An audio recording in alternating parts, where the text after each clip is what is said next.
Good morning, good afternoon, good evening, wherever you're joining me from. Welcome to yet another episode of the Steel Trenches. Today, we examine the Hormuz shock and how the war in the Gulf is reaching India's shores and how it is reaching India's kitchens, farms, and markets. Across India this week, people have been asking a surprisingly simple question. Will the gas cylinder arrive tomorrow? Liquefied petroleum gas, the fuel used in hundreds of millions of India's kitchens, largely arrives by ship from the Persian Gulf. And those ships must pass through a narrow waterway called the Strait of Hormuz.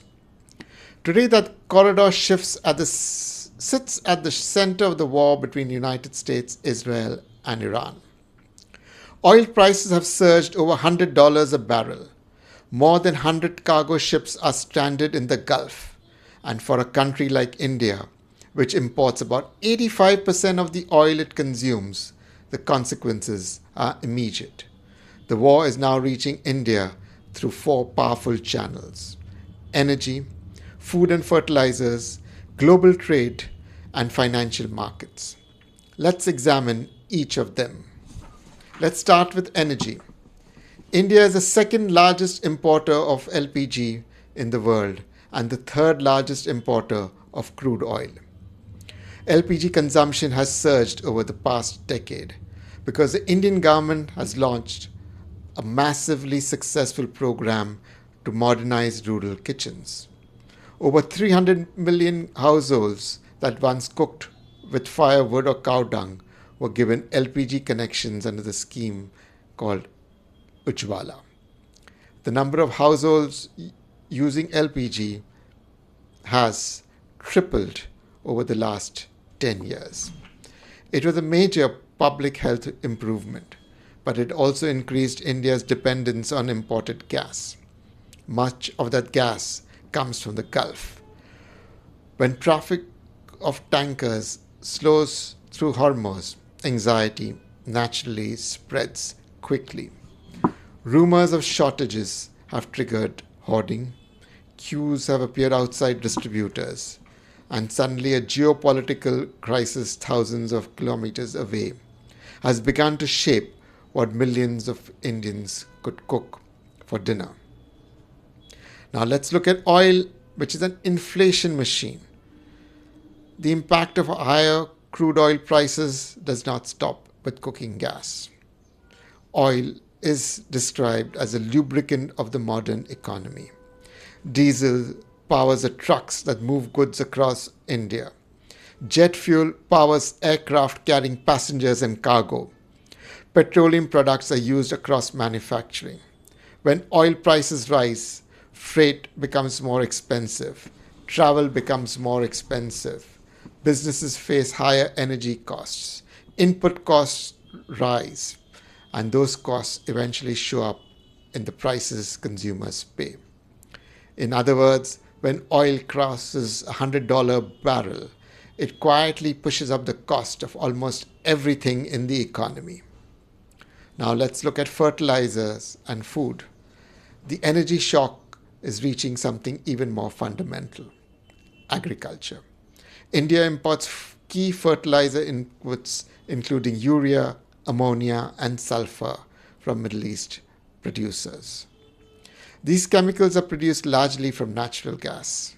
So when gas prices surge or shipping routes are disrupted, fertilizer markets react quickly.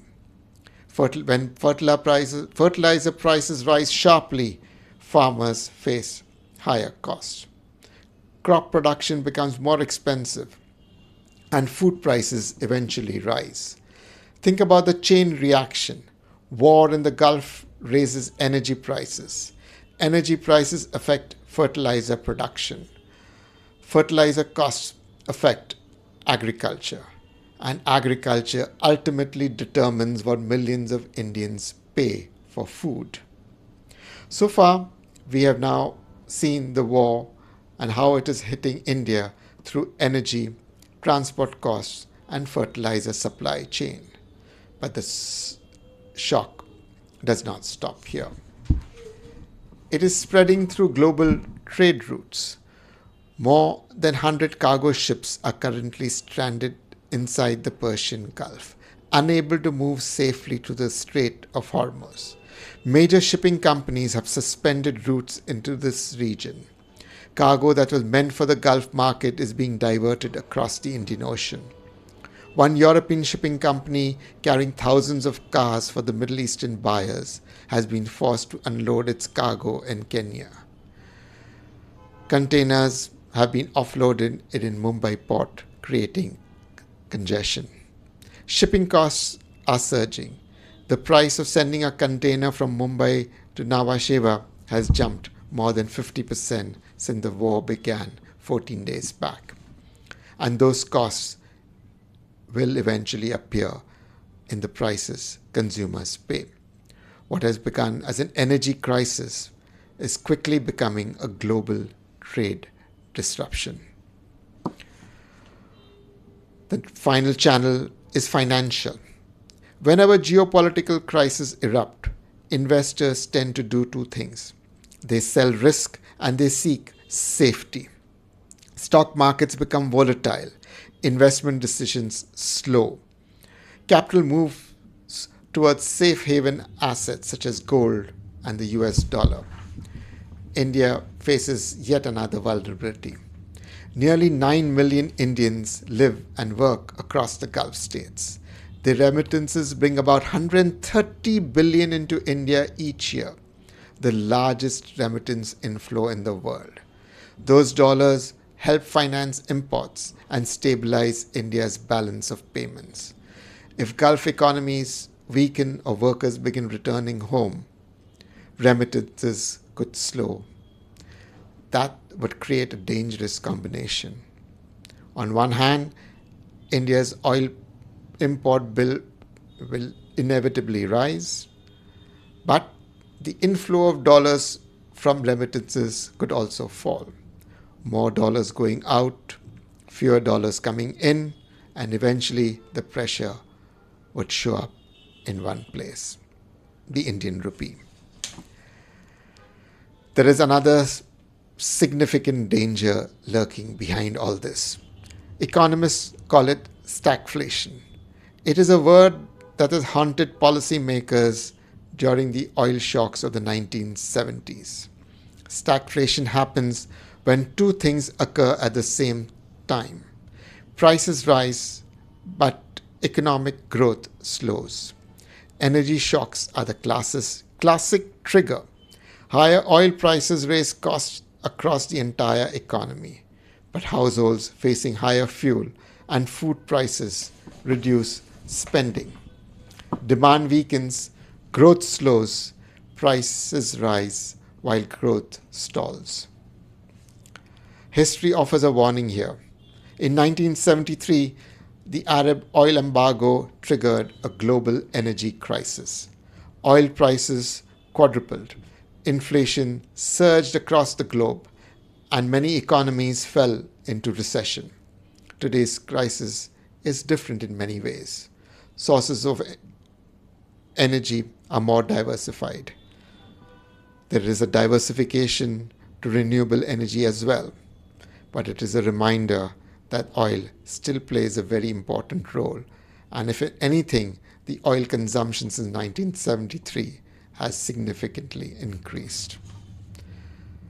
The Strait of Hormuz is only about 34 kilometers wide. Yet it carries a huge share of the world's energy.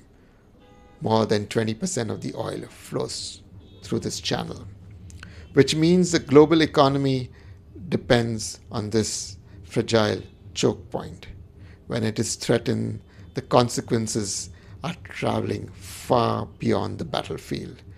They are reaching kitchens, they will reach farms, they have already reached ports and financial markets. And today, very clearly, they are reaching India as well. Thank you for watching this episode on the steel trenches. This is Danish Elias. Stay tuned for yet another episode coming soon. It will explore how China has prepared for this disruption and yet faces significant challenges. Thank you. Good night. Stay safe.